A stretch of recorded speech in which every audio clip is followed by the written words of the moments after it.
Jangan lupa subscribe.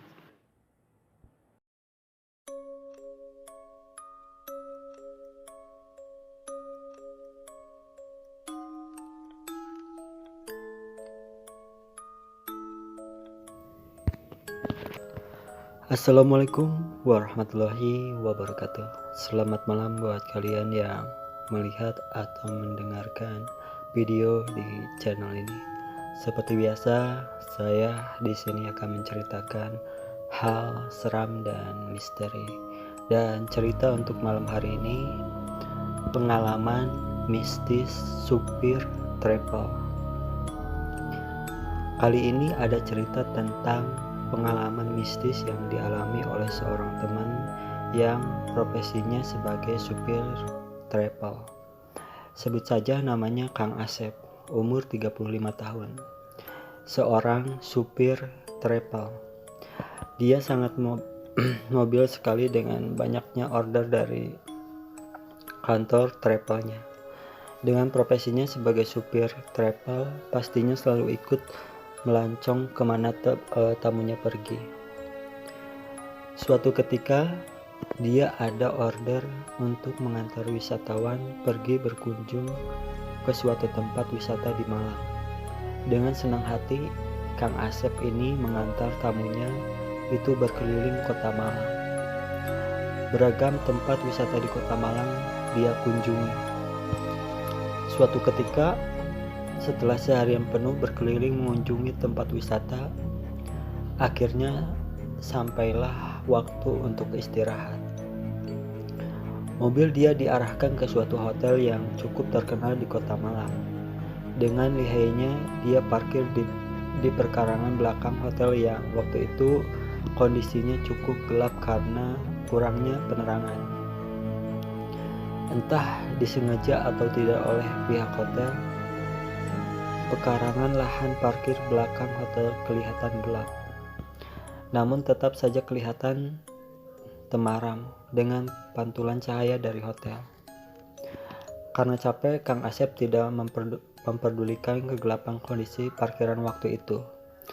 Sudah biasa dia harus tidur di dalam mobil travel karena biaya menginap di hotel tidak masuk dalam hitungan.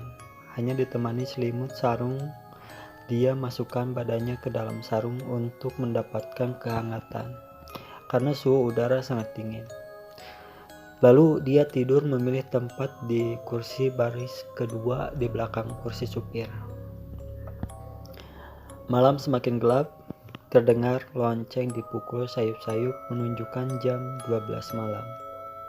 Kang Asep mulai gelisah, bulu kunduknya mulai merinding, mulai tercium bau harum bunga melati. Dia semakin gelisah. Hawa di dalam mobil tidak dingin lagi, namun berubah menjadi panas. Keluar keringat dingin dari tubuh Kang Asep saat itu juga. Bau harum bunga melati masih belum hilang. Menurut Kang Asep, waktu itu perasaannya tidak enak. Dia merasa ada seorang yang duduk di samping kursi supir. Dia belum berani untuk menoleh tempat duduk tersebut. Akhirnya, karena penasaran, dia buka sarungnya yang menutupi wajahnya perlahan-lahan. Astagfirullahaladzim, ada sesosok perempuan berambut panjang yang berbaju putih dengan kondisi duduk mengarah ke depan.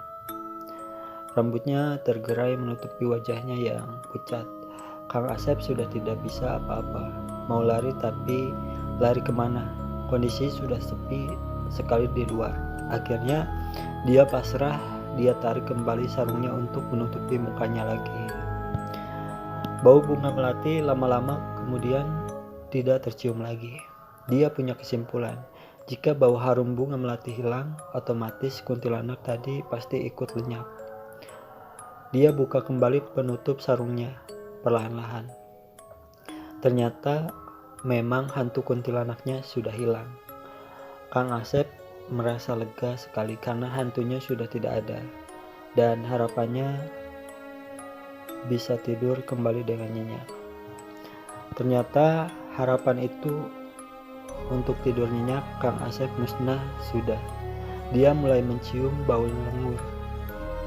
datanglah bau itu tidak jauh dari kursi yang ditidurinya. Dalam hati ia mengeluh, "Ini apa lagi ya Allah?" Gumamnya dalam hati. Karena penasaran juga, dia buka penutup sarung di mukanya perlahan-lahan. Astagfirullahaladzim. Ada sesosok orang yang sangat besar duduk di sebelahnya. Saking besarnya kepalanya sampai menyentuh atap-atap mobil. Sosok orang tersebut ditumbuhi bulu-bulu lebat berwarna hitam. Jari-jari tangannya sangat besar dan dengan ditumbuhi kuku yang panjang berwarna hitam. Karena takut, dia tarik sarungnya menutupi wajah kembali. Kali ini Kang Asep tidak punya kesimpulan. Karena bau lengur masih belum hilang. Dirasa sudah lama menunggu, akhirnya dia beranikan diri untuk melihat lagi sosok tersebut. Ditariknya kembali sarungnya perlahan-lahan. Dan kok masih ada, katanya dalam hati. Dengan sigap dia tarik kembali sarungnya. Dia tutup rapat-rapat mukanya kembali. Sayup-sayup terdengar suara ayam berkokok, menandakan pagi sudah datang. Ternyata malam itu Kang Asep ketiduran karena capek yang dirasakan. Dia terbangun setelah mendengar suara ayam berkokok.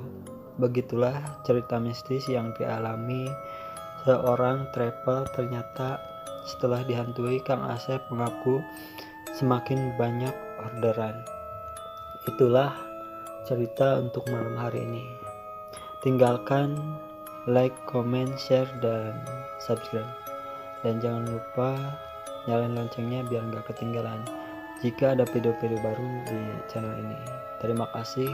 Assalamualaikum warahmatullahi wabarakatuh.